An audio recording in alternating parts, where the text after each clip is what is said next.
Duke Eclipse presents the Horror Hideout Podcast, a podcast covering everything horror, including books, comics, and movies. Presented by Dawson Duke and Kayla Bullock. Welcome to Horror Hideout. We've lost track of what episode number we're on. Yeah, I genuinely don't even know. I don't even getting close to 52. Yeah, I don't even put the number on the thumbnail anymore because I've kind of just lost track. We're getting close to a year out though. A year into it. So today we're going to be discussing. We might be at a year. Didn't we start the first week of June last year? I thought it was first week of July. Thought it was June. I might be wrong though. Anyway. Today we're going to be discussing 1996's Primal Fear, starring Richard Gere and I don't know. I'm bad with names. Edward Norton. And when we first started talking about doing this, our psychological month, I really wanted to do this one, but I wasn't sure if it was horror-ish enough, and then I watched it again, and the ending has stuck with me so much that I really think it is. This is what I'm going to say in the spoiler-free part. This is one of those movies that, like Seven, the ending is what turns it into a horror. Yeah. Like, there's horror elements beforehand, but that's really what cements it as horror. Otherwise, I think it would just be a courtroom drama. Yeah. It's kind of a thriller. I mean, there's some thriller stuff to it. But, So spoilers. So, our cast of characters includes the attorney, and I'm not gonna remember his name. Yeah. Richard Gere is the attorney. Oh, excuse me. Edward Norton is Aaron. Yeah, and well, we should get into that yet. We'll get to that. Yeah, let's not do that yet. So Edward Norton plays Aaron Stampler, and he is a young. I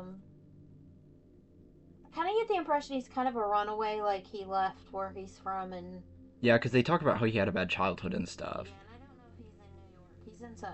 Kind of seems like New York, but he's in some big city. It might be like the Seven thing, where it's kind of just an undisclosed city. Yeah. And then Richard Gere plays Martin Vale, who is the attorney. And then the prosecuting attorney is played by Laura Linney. Laura Linney.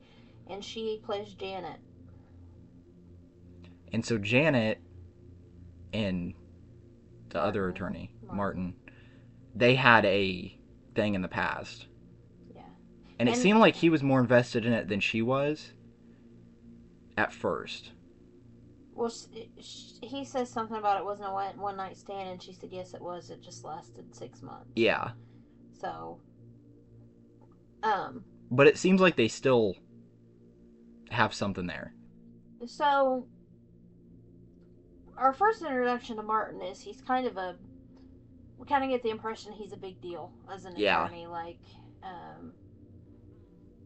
one of those defense attorneys that can get anybody off from any charge. I mean, they don't come right out and say that, but that's kind of the impression you get. Because we also see him, he's kind of rubbing elbows. I was going to say, he's kind of rubbing elbows with, like, dignitaries and stuff, because he's at that party and they mentioned that an ambassador is going to be there. And there's a spot where they show him on the cover of a magazine. Yeah. I mean, it's just, And they talk about multiple times about him being on TV. Yeah. And then Janet is her name in the movie. She works for the state's prosecutor's office. And if you know anything about the legal system, the prosecutor's office through the state is always kind of looked down on. And I kind of get the impression she feels like she has something to prove. Yeah. So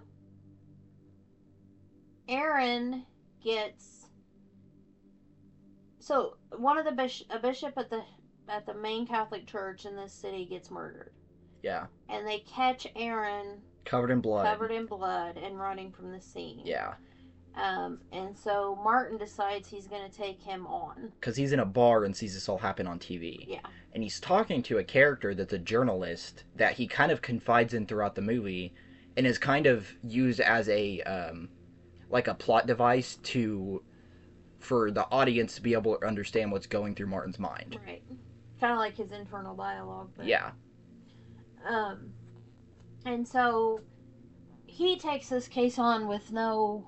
He does it pro bono. Yeah. And Which every lawyer has to do that. Every lawyer has to take some pro bono cases a year. I did not know that. Yeah. So maybe, see, and I didn't know that, so maybe that's why he took this one, because he knows it's going to be a high profile one that he Might can be, yeah. take. Yeah. And I'm not sure how much it is, and I'm not exactly sure how it all works. I just remember I was watching a video. I think it was from Legal Eagle on YouTube, and he was saying that lawyers have to take a number of pro bono cases per year. I did not know that. That's interesting. I wonder why. I I, Keep I it think it's honest, to give maybe? back to the community. But I don't know. I think it's because of the fact that like probably because like public defenders are overworked and stuff, and if you make it where lawyers have to do some pro bono work, that gives them. And I don't remember the exact words that were said in the video I was watching. So maybe it's if you're part of a like maybe that doesn't apply to people that own their own law firms. Maybe that's if you work for a law firm. I don't know. Yeah. And he does have his own firm, so I don't know for sure.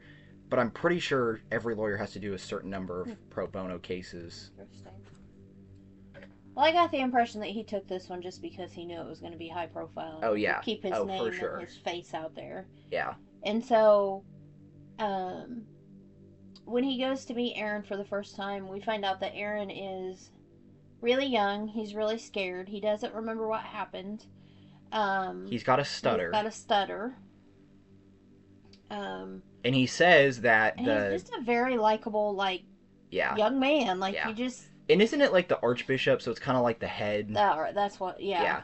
So anyway, when they first talk, he's talking about the archbishop, and Aaron just talks about how he was like a father to him. He saved him off the streets, and he just absolutely adored him. Like it was. Yeah. Yeah. So he came to this big city. He was homeless, and basically and he was underage at the time. Yeah. And the archbishop took him in and let him be an altar boy past the age of 19 when you're supposed to 18. not be. He says 19 because you're supposed to be out at 18, and he says. Okay, that's yes, yeah. But I thought you meant after 19. No, he says.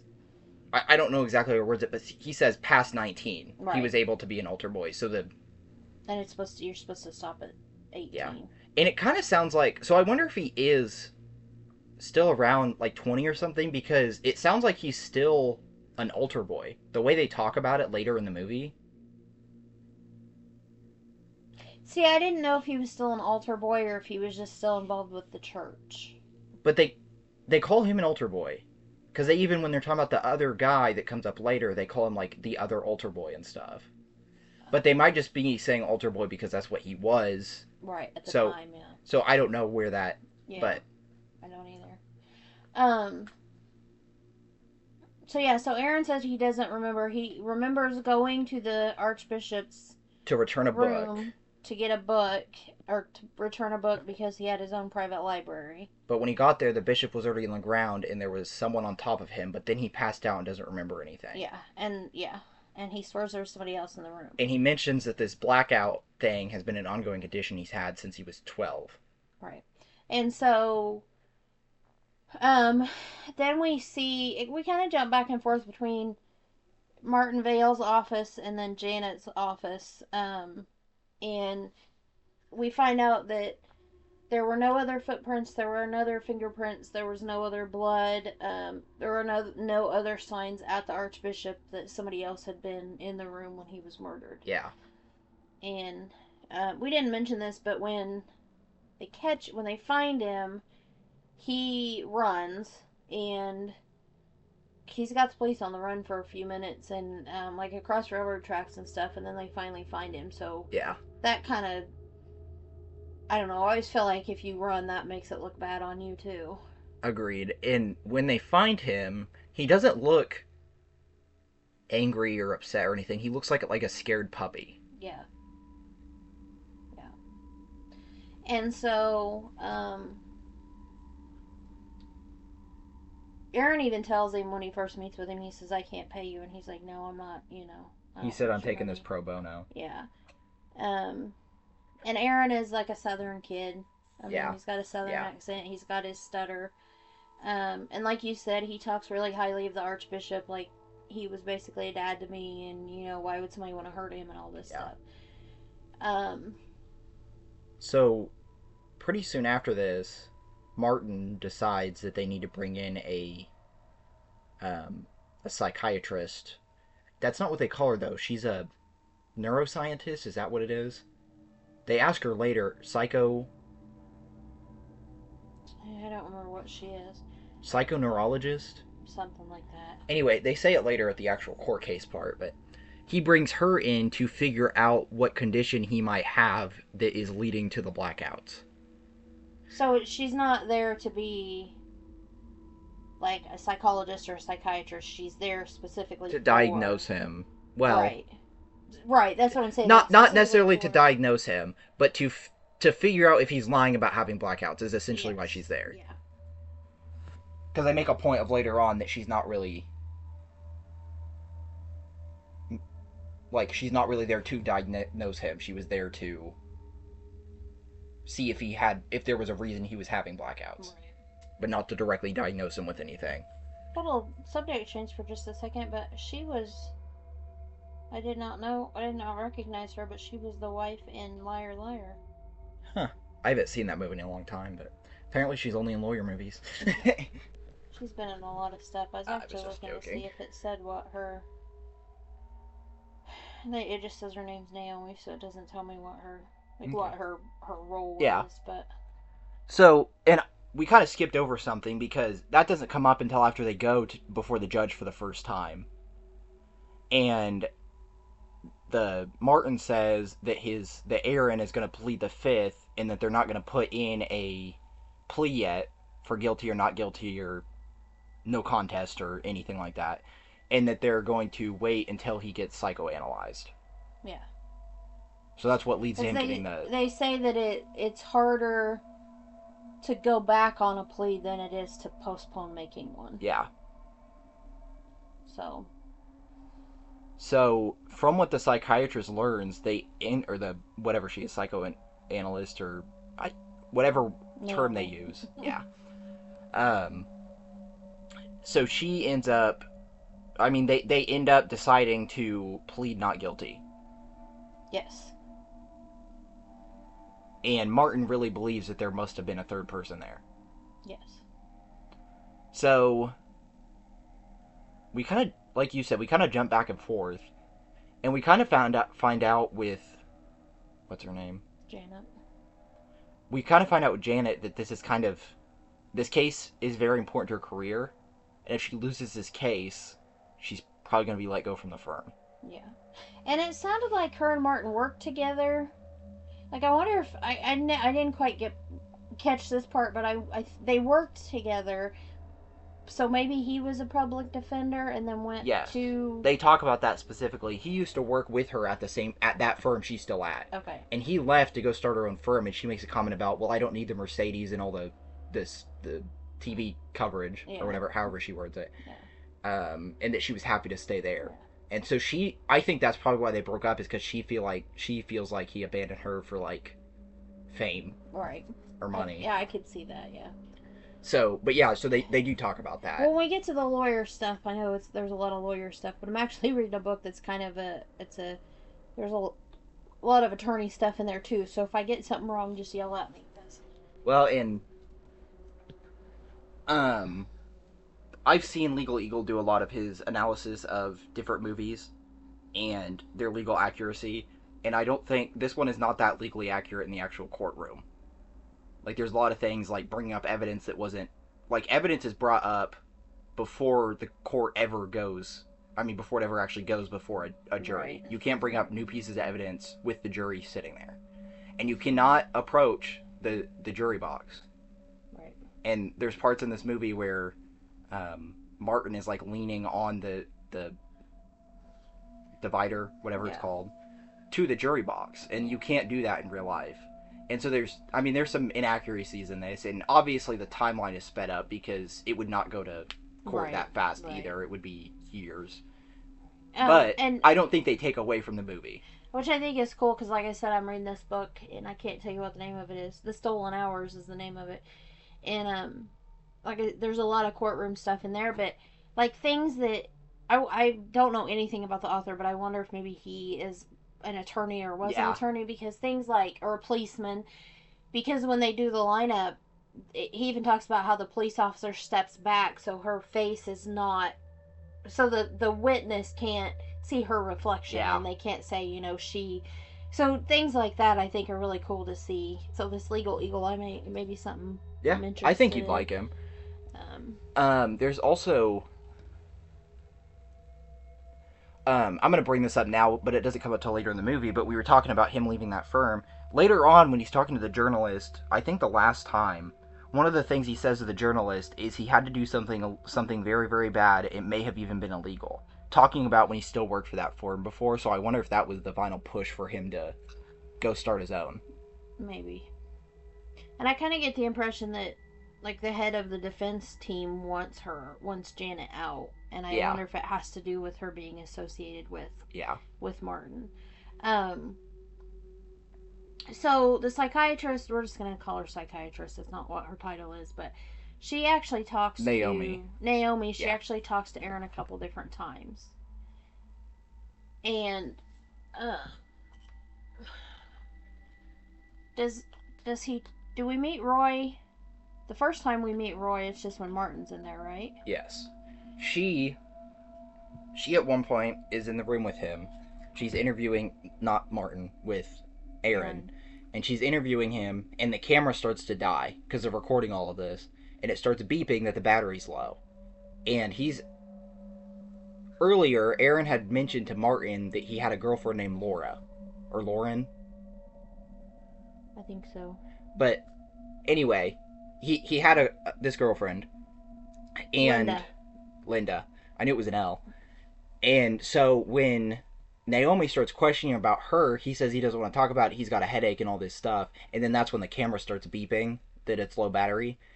And Naomi gets up to, or goes over to mess with it, and she kind of hits her nails off of it and says, "Do you know something I can do with this camera?" And then he exclaims and is like, "How the F would I know what you do with the camera?" Right. And that's kind of the first time that we see Roy. With no stutter and no. Yeah. I mean. Yeah. And I don't think the accent is as pronounced. It's not. No, it's gone. And so, of course, this was made in '96, so this was way before Split and that series of movies. But I've always said that James McAvoy and his different characters in that movie, like, he deserves all the credit in the world. Edward Norton does for this movie because he switches it like that. And and even like the mannerisms and stuff, it does feel like completely different people. Yeah. So and he's very much like you said, like, it's just how the F would I know what you can do with that camera. And so Martin catches this. Yeah. And is he there when it happens? He's not in the room when she's doing the interviews because they didn't want him in there. I know. But is he outside the room, or is it later he's watching back the tape because she told him about it? He's watching the tape. Okay. I think he's watching the tape. This time, because then the second time we meet Roy, she leaves and he comes in. Or no, she's there because he attacks her. He does. He attacks attacks Naomi at one point. I don't remember that. Doesn't he? Or is it Martin? He attacks Martin. Maybe it's Martin. Okay. Martin has Naomi leave the room, and then remember because Martin's got that cut on his eyebrow later.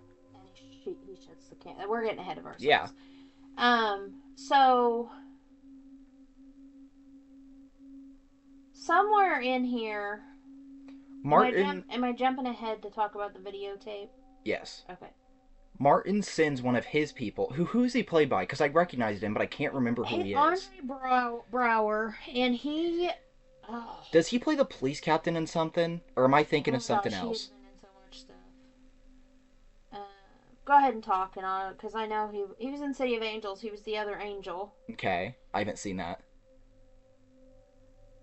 I'm sure you've seen that. Maybe No. A long time ago, but. No, I've seen the very end of it, but I've never seen where he like cuts himself and stuff. But I've never seen the actual movie itself. Anyway, so Martin sends this guy.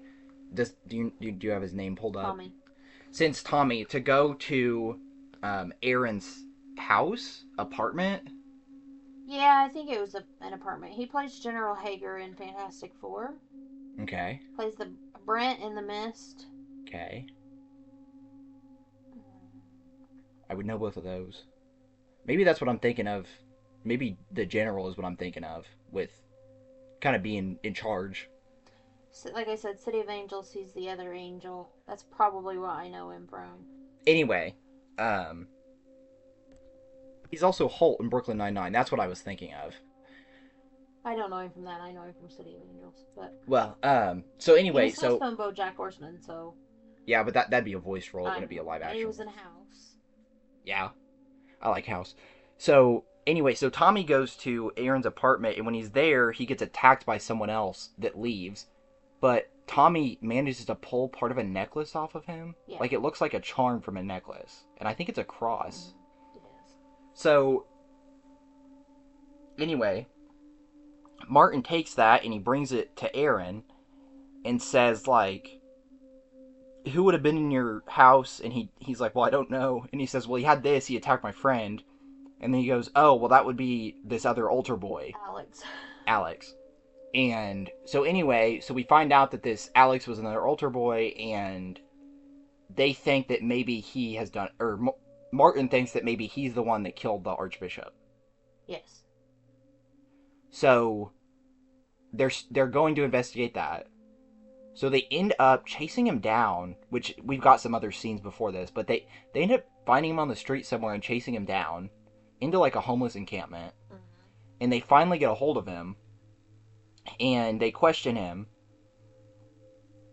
And I don't remember. Oh, he tells them that he broke into Aaron's apartment to look for a videotape. Yes. And he says that the bishop would make the altar boys and some of the other people have sex on camera. I mean, I'm not going to dance around it. And to keep it hidden, he would always retape over the same tape. Yeah, but doesn't he also tell them that Linda wasn't really Aaron's girlfriend? Like, yeah. She was kind of everybody's. Yeah. Using air quotes around that, but everybody's girlfriend. Yeah, I don't think he quite. I don't know if he says all that, but he does kind of say that she kind of slept around and stuff. Yeah, that's what I mean. Yeah, but I think later it's Roy that comes out and is the one that's really talking about her.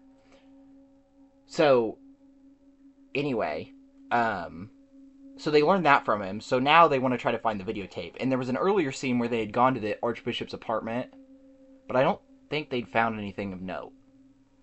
We see him going through the tapes, but they were all blank. Like, there wasn't anything. It was just like sermons and stuff. Yeah. So I don't know if I missed them say something or how he knew this, but somehow Martin knows which tape it is. The label peels off. It had something to do with the label peeling off. Okay. Well, because he brings a videotape with him and switches it out, and he peels the label off and puts the other label on that one. On the tape he brought. Yeah. So that he can take it from the crime scene without people knowing. Yeah. So... Which is completely against the law, and, he... Yeah. Shouldn't be doing that, but... No. So he brings it back to his office and he's watching it, and it's the bishop on camera. He gives a sermon, and then after the sermon's over, he is forcing... It's Aaron, Alex, and Linda. Yeah. To perform acts on each other. Yeah. I'm not going to go into detail. No. And the movie doesn't... I mean, there's explicit words, and you see some... I mean, you see boots and boobs, but there's no, like, actual sex scene. No. He doesn't... He's so disgusted he doesn't watch it long enough for, I mean... Well, I think he does, but it turns back and kind of shows him... Because I think when you're in that kind of stuff, you do need to watch it to know what you're bringing to court. Well, I meant from our point of view, it doesn't look like he watches... We don't see the explicit stuff, No. I guess is what I'm trying to say. But I think when you're in that kind of business, you have to watch that kind of stuff before you can present it as evidence, so I'm sure you probably watched the whole thing. Yeah. But it kind of shows us at the beginning on camera, and then it pans over and shows him and kind of his reaction to it. And so... Martin ends up questioning... Aaron about it. Aaron, and asking Aaron if Linda had any other boyfriends, or if she slept with anybody else. Well, I think he'd done that before. Well, that's what he does when he gets him really upset. Okay. And Roy comes out. Okay. So, anyway, so he comes in, and he turns off the video camera and kind of pushes it to the back of the room and sends Naomi out and says, I want to speak to my client alone. And that's when he confronts him about the videotape and her sleeping around with other guys. And like Mom said, that's when Roy comes out. It is Roy, right? Mm-hmm. Okay. So anyway, continue. And he basically attacks Martin. And like you were saying a minute ago, he's the one that tells us that she basically was sleeping with everybody. And that he says something like poor Aaron doesn't even realize and thinks that that's his girlfriend. Yeah. And so it sounds like the one on tape is really Roy and not Aaron. That was kind of the impression I got. I don't know. Probably. Like that's what he was implying. Yeah. Is what I got. Yeah. Um. So then Martin has Tommy take the tape and drop it off on Janet's doorstep because he does anonymously. Because he does not want to present it as evidence, because it'll make him look bad, and it gives motive. But he cannot. So what he would like to do in an ideal world would be to change his plea to the insanity defense, because they've now figured out that Aaron has two personalities essentially, right. And so they would like to do the insanity plea, but you can't, once you've already put in like guilty or not guilty or whatever you're doing, whatever kind of plea you're doing, you can't just go back on it. Yeah. So since he can't change it, and I think we kind of skimmed over this earlier when we were talking about it, but he ends up putting in a not guilty plea. I did say that. The judge won't give them an extension to dig deeper into it. Yeah. I did not say that part, but I did say that they put in the not guilty plea. But so yeah, so they drop it off at her doorstep, and she pretty immediately figures out they left it. Yeah. She calls Martin and asks him to meet her at a restaurant, and then they're talking at the restaurant, and she's like, I know you've got some kind of plan here, but I'm smarter than you think I am. Yeah. And he didn't want to present it because it gave motive. And it also makes him look bad. He says that too. Yeah. And I don't remember the exact verbiage he uses, but it would make him look insensitive, essentially. But then why did he want her to have it? So that she would present it as evidence. That's right. So that side would present it as evidence instead of his side. Right, and so kind of to get sympathy from the jury. Yeah. That he was forced to do these acts by the Archbishop. Yeah. So the what, Janet? Yeah. Janet ends up, which she, not to interrupt you, but she gets herself in trouble because she won't show the tape to anybody else in the law firm. Like her the main prosecuting attorney, she won't share it with them. The partner or whatever it is. Yeah. I don't know how it works in that kind of office. I think there's like state's attorney, the state, like the public, and then there's so I get the feeling he's like the head state attorney, and then these public defenders underneath him. But yeah, so because they ask her about it, she's like, well, it's at home and stuff, and she figured out that he gave it. So she does end up eventually presenting it as evidence at the trial, but she calls Tommy up to the stand and has him testify that he dropped it off at her house. Yeah. Which Tommy was the guy working for Martin. If you don't remember. Yeah. But if you watch this scene, like, Tommy looks at Martin before he answers anything, and Martin kind of like, it's okay to see, it's okay to answer the questions, but like... Well, because there's parts early in the movie where Martin kind of criticizes him, like, if you want to be an attorney, you need to get better about saying allegedly. So in this scene, the first question she asks him, he answers allegedly. And she says, we're in court, you can't use that here, or something like that. It makes him answer yes or no. Yeah. And that's, he's nodding along with all that. Yeah. So they go to court, they go to trial. I feel like we're skipping through a lot of stuff on this one. I think we are too, but I think you kind of have to, because a lot of it you just need to sit down and see, and it's not very well, it wouldn't be very well verbally explained. Because it's so much of a legal movie, like it's, you know, there's a lot of legalese stuff going on that, but so... Yeah, they bring up previous cases and all kinds of stuff throughout this movie. I mean, this is a 2 hour long movie, so Yeah. there's a lot to Well, this movie. it's 2 hours and 10 minutes. Yeah. Even it's not. It's Yeah. Um. So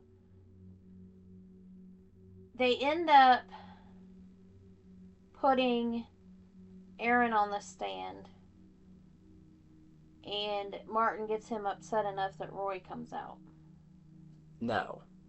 Martin gets him upset where he's on the verge. That's right. Then he turns it over for Janet to question Aaron, and that's when Roy comes out. Right. And he ends up cussing out and then attacking Janet. See, that's where I was getting Yes, yeah. attacking the psychologist. Which earlier, we didn't say this, earlier in the room though, he had attacked Martin and slammed his head into the wall and given him like an abrasion on his eyebrow. Yeah, you did mention the cut on his eyebrow. Yeah, but we didn't really go into detail on Yeah. that. And Janet, before she gets attacked by Aaron, had brought up, or Roy, however you want to call it, earlier, she had brought up that because they had called Naomi to the stand, and she had brought up that she thinks he has multiple personality disorder and that she had witnessed it and all this stuff. But then, whenever on cross examination, Janet's like, "Well, were you in the room whenever he came out?" And she's like, "No, but I was outside it and I saw it all happen." She's like, "Well, do you have it on video?" And Naomi's like, "Well, no, he had turned it off to talk to his client and stuff." And so they don't have any evidence of his transformation, right. Essentially. Right. His swapping of personality. Yeah. You know. So, like you said, he gets him angry enough that he attacks Janet when she's cross-examining him. And specifically, he's like choking her from behind. Yeah. So the bailiffs pull him off and strap his arms behind him and carry him out. And then we have a scene where Janet and Martin are arguing because she's like, "You knew that would happen. Yeah. You knew he was going to do that." And there had also been a scene earlier where they had gone to the judge's chambers to discuss with her. So here's another scene where they end up getting called to the judge's chamber to talk to her. Yeah. And the judge tells them, which I thought the judge was a really good actress too. She looked really familiar. But she tells them that she had earlier told Martin that she was tired of his theatrics and that he was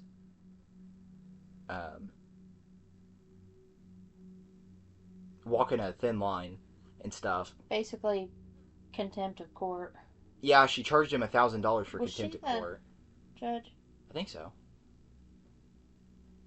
And so, anyway, she ends up telling them that she's come to the decision that the jury is tainted, and then instead of doing a jury trial, they're going to do a bench trial, and that he is legally insane, and they're going to put him in a facility till the facility deems him ready to go back out in the world.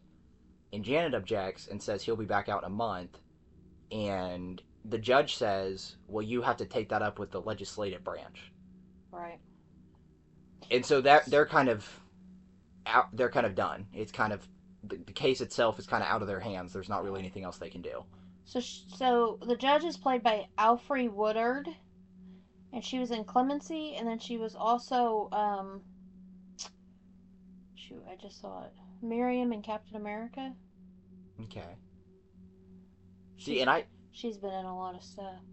I kind of thought she looked familiar too, but I couldn't put my finger on anything specific. Anyway, so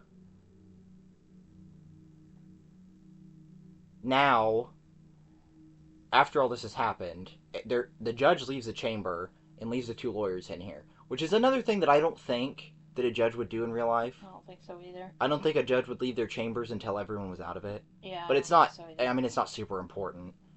But Janet and Martin kind of talk to each other, and Martin puts his arms kind of around Janet and is like, "If you turn around, we can dance." And she's like, "I don't want to dance." So it kind of seems to me like their relationship is like over. Like she's completely done with him at this point. And she even mentions that she lost her job. Yeah, and I mean, he used her in court, so I'm not sure I would... It could have killed her if... Right. I'm not sure I would want to try again with somebody who used me like that. Yeah. So, I think this might be one of those movies where to us, because we're following Martin, he kind of seems like the hero.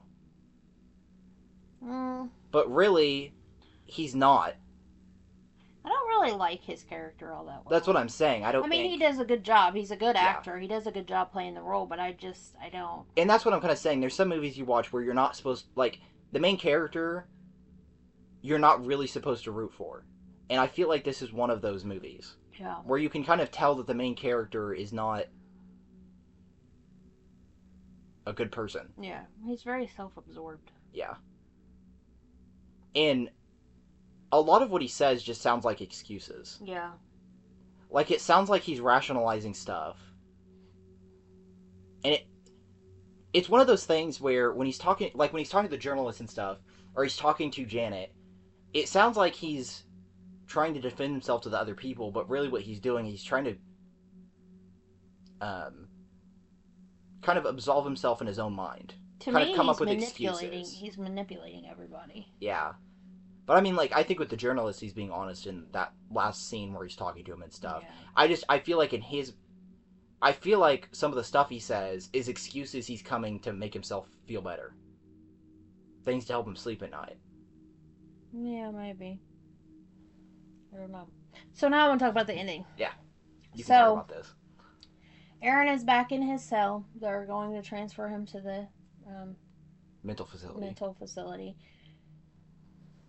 Martin goes in there to see him, and he's like, "Well, we did it. You know, you're not. At least you won't be in prison." Or that he was on the death penalty. Yeah. So that was their main concern, was that they were gonna put him to death. And so they're talking. Of course, you got Aaron. He's stuttering, and he's like, "Thank you, blah blah blah." And he doesn't. He says he doesn't remember what happened in the courtroom. Yeah. Because Martin even specifically asked him about it, and he's like, "No, I don't know what happened." Yeah. And so Martin kind of pats him on the back and walks out of the cell, and then he says, Aaron says, I remember exactly, something about, tell Miss Janet. Yeah, I'm sorry about her neck, or I hope her neck's okay, or something. Yeah. And he kind of stops and he turns around and he's like, "What'd you say?" And Aaron starts laughing and he's like, "I thought you had it figured out." Yeah.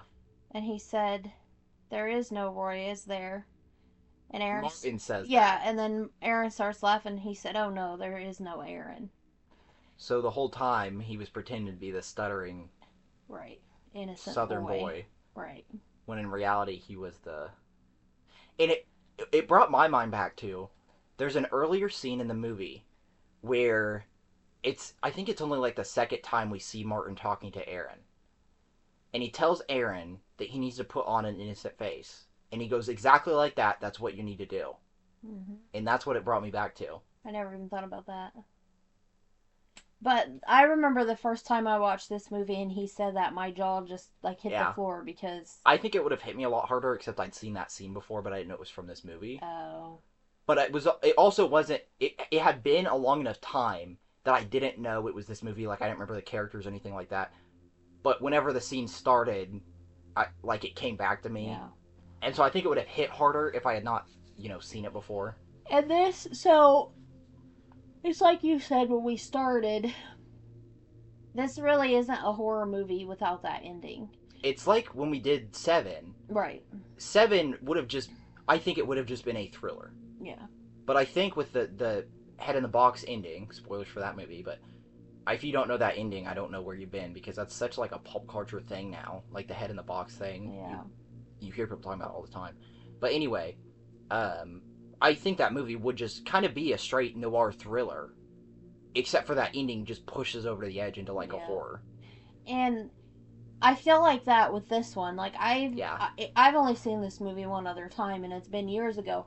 And I couldn't remember exactly what the ending was, but I knew that it hit me hard. Yeah. And I've watched this, I think it's been 2 weeks since I watched it for our podcast, and I've still thought about this movie every day, like, holy cow. See, and I just watched it today. It just, I don't know, and like, I talked about James McAvoy in Split, but that's not really a shock. You know what I mean? Because you kind of know. You know pretty much through the whole movie that it's him. And I feel like with Split, too, there's multiple personalities, so I'm not saying he plays any of them bad.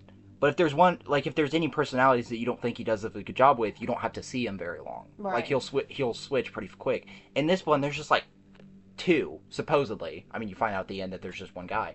But he does such a good job of playing the innocent. But let me ask you this. So you're saying that there's only one person, and I understand that based on the ending. I mean, there physically there's one person. But I kind of wondered as I was watching this time. I think Aaron was really there, like when he first came to the city, and I think this, in my opinion, the stuff with the bishop brought Roy out and pushed Aaron to the back.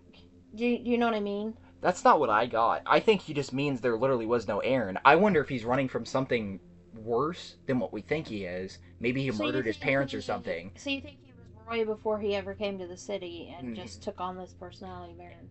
And I think it may be like his birth name is Roy. When he moved to the city, he told everyone his name was Aaron to leave his old life behind.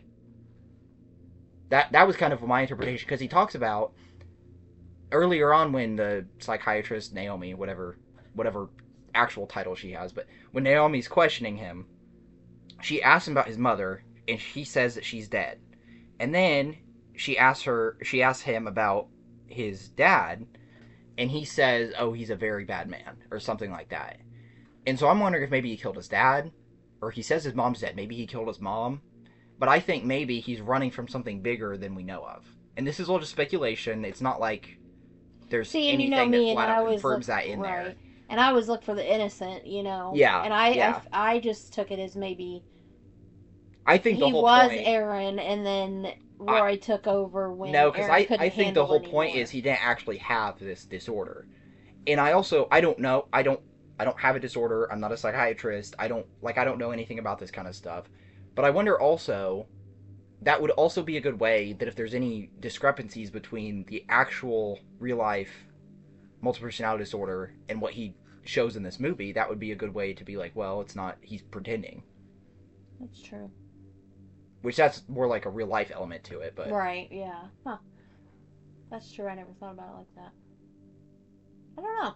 I just think it's a really good movie. I really enjoyed this I one. think so too. And I think if you go into it without knowing the twist, it knocks you off your feet. It does. It really does. And like I said, And it's literally like the last minute of the movie. Like yeah. it just punches you in the gut and then it ends. And then you're like, even the second time through, because like I said, it's been a while since I've seen it. Like, I knew the ending was coming, but I'm sitting there watching it, and I'm like, okay, you know, he's gonna go free because he didn't really. I mean, Yeah. physically it was him that did it, but it wasn't like it wasn't him that did it. Yeah. And then you're like, oh crap, like, and you know, there's double jeopardy. He can't. He tried again. What he said to Martin Yeah. goes nowhere because Well, also he can't be retried. Martin can't say anything to anyone else, or he could be disbarred because Well, of that's true. because of the confidentiality between Right. them.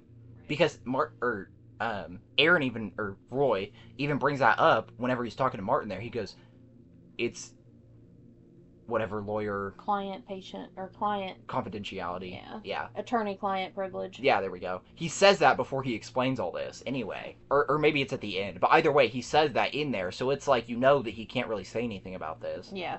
And even if he could, I don't think they could retry him. He couldn't retry him for the same crime, for the Yeah. same charge. But he also told him that he murdered Linda. Was that her name? Yeah. So they could charge him for that murder, but then you'd have a hard time without the body. There's no evidence of confession. And Well, he and- couldn't really tell anyone because of the lawyer Right. client privilege. But what about the so? Did they? Because that is another thing. I just watched it, but did they declare a mistrial? No, the lawyer, or I mean the judge specifically says that. She said, "I'm not declaring a mistrial. You have a tainted jury. We're going to do a bench trial," which just means that she There's no jury. Yeah. Gotcha. Okay. And so her bench trial was her saying, "Yeah, he's just going to go into a mental facility." Don't you want to see like the next year of Martin's life? Well, and when I was watching it, I wasn't watching how much time was left in the movie, so I thought maybe there was going to be more after this reveal, and he was going to, I don't know, do something. Yeah. I mean, like, don't you just want to know, like, Yeah. because he's this big shot attorney and he just screwed the heck Yeah. out of this case. But also, we don't see any of his other trials. Maybe he's gotten guilty people off before. Well, that's true too. And I mean, I feel like that's also just something that comes with the job. Because, I mean, even if even if someone comes to you and says, "Hey, I'm guilty, but I will not plead guilty. I refuse to plead guilty." You have to listen to that. You cannot plead guilty without your client agreeing to it. Right. And so you might, I mean, I'm sure there's probably a point in every lawyer's life where they have to defend someone that's guilty. I always wanted to be a lawyer. Now looking back, I don't know if I ever could have done it. I never had that urge. I am not great at arguments. I don't think I'm bad at them, but it's not just something I really enjoy doing or anything like that. And also, all the paperwork. See, and that's the part I would like would be not necessarily the paperwork, but the research part of it Well, then you would could be be like a so fun. paralegal. That would have been good. Because, that's what paralegals do. They go do all the research Yeah. and all that. So, anyway, we're kind of getting off topic here. Um. But So yeah, I love this movie. is there anything else you want to talk about that you feel like we left out? We hit the highlights. I don't think we did the movie justice, and I've said that on a This is couple one other you need things to before. watch. Um, just because of all the little intricate details that you're not like, we can't sit here and talk you through every scene of a 2 hour, Yeah. 10-minute movie. But yeah, I think In the performances in this one were great.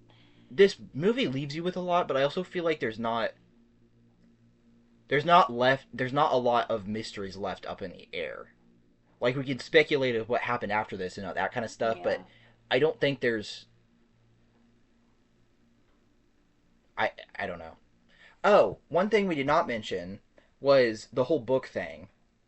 Oh. Carved into the Archbishop's chest was B something something something something, and it corresponded to the book, The Scarlet Letter, in his library. A passage underlined in that book was something about being two-faced. I don't remember the exact verbiage, but so But Martin's team thought it was B something. And they thought actually, it was A oh, something, okay. but it's actually B Yeah. something. So the prosecutor's team's that is actually the ones that Janet, figured yeah. it out. And so Janet ends up talking about that book and stuff. So that's where they get their motive from, is that he's two-faced. And I don't think it's till after that we figure out about all the tape and Yeah. everything. It's not till after that. So anyway, we did kind of leave at that part out. But again, I don't think it was something that is necessary. Again, there's just all these little intricate legal Yeah. things that you Yeah. know. And all these little details that we cannot go over every single detail in this Right. movie, or it would be longer than the movie itself. And like when he goes into the bishop's apartment and gets the tape, there's a scene where there's a guard guarding Yeah. the stairs, Yeah. and he's like, you can't touch anything. Martin's like, don't worry about it, I won't. Well, that He- just kind of shows the clout he has in this Yeah, city, yeah. that they don't blink twice. That Yeah, because he even tells him, because I assume normally you have to be like what's it called, guided. That's not the word I'm looking for. Escorted. Yeah. You have to be like escorted by a cop when you're going onto a crime scene. But the cop starts to get up, and he flat out tells him, he's like, "No, sit there and finish your magazine," because the cop's reading a magazine. And it's the magazine with him on the cover. Yeah, and so then, like you said, the cops just says like, "Don't." I don't remember exactly what he says, but like, "Don't touch anything, don't take anything." And yeah, so it's it's little scenes like that that add a lot to the story, but they're not really. There's a lot of character building that we didn't touch on, I Yeah. think is what we're trying Yeah. to say. Like, And like, there's a lot more in the relationship between Martin and Janet that we didn't cover. yeah. But I think good on Janet for not going back to him, for kind of standing on her ground and not. I agree. But that's one part I want to know more about. Like, what was their fallout? Yeah. Well, what did he do that was, you know? And we didn't actually see Janet get fired. She just told him that was gonna happen. Yeah. So maybe she did not actually get fired. Like, we don't really know. Right. I mean, she just, I think she tells him in the judge's It's in the judge's chamber chambers, that yeah. she's gonna lose her job. Yeah. But I think we see a scene where her boss basically tells her, "Win this trial or you're out." Yeah, but I don't know exactly I don't remember exactly the verbiage he uses. Right, But kind of. Yeah, That's kind of the yeah. idea you get. So, like we said, this is not your typical horror movie that we would cover on this podcast, but it's one that just kind of digs in and just sits there with you. Like, Yeah. I've thought about it a lot since I watched it. So yeah. Any final thoughts on this one? I don't really think so. I just think it's It's a very interesting movie to watch, and it's one that I'd like to go back and watch knowing the ending. Yeah. And I will say we said that it's a legal thriller, but Courtroom. the courtroom, Yeah. you know, and there are some of those where it's such a slog to get through, and this is not like that. This one No. has a pace that just keeps. And it's also, we touched on this when we were talking about different scenes and stuff. It's also not one of the ones where it's completely confined to the courtroom. Right. Not that those ones are bad, because there's interesting ones of those. But this is not like a bottle movie where you're just in the courtroom. Right. They go out to gather evidence, and we see them at the bar, and it's that very kind of little courtroom time. Yeah. For the whole. Yeah. In the most of it is discovery and that kind of stuff. Yeah. So. Which really, discovery should be before the trial, and you should have all the evidence presented before you come in front of a jury. But right. So yeah. But anyway. And them calling up random witnesses, you have to have a list of witnesses that you're going to call up. You can't, because they do that a couple times in here too.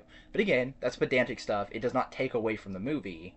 It's just, in real life, that's not how it works. But I think there is ways, like, you can add to your witness list and stuff like that. You can, but it's not in the room while it's happening. Yeah.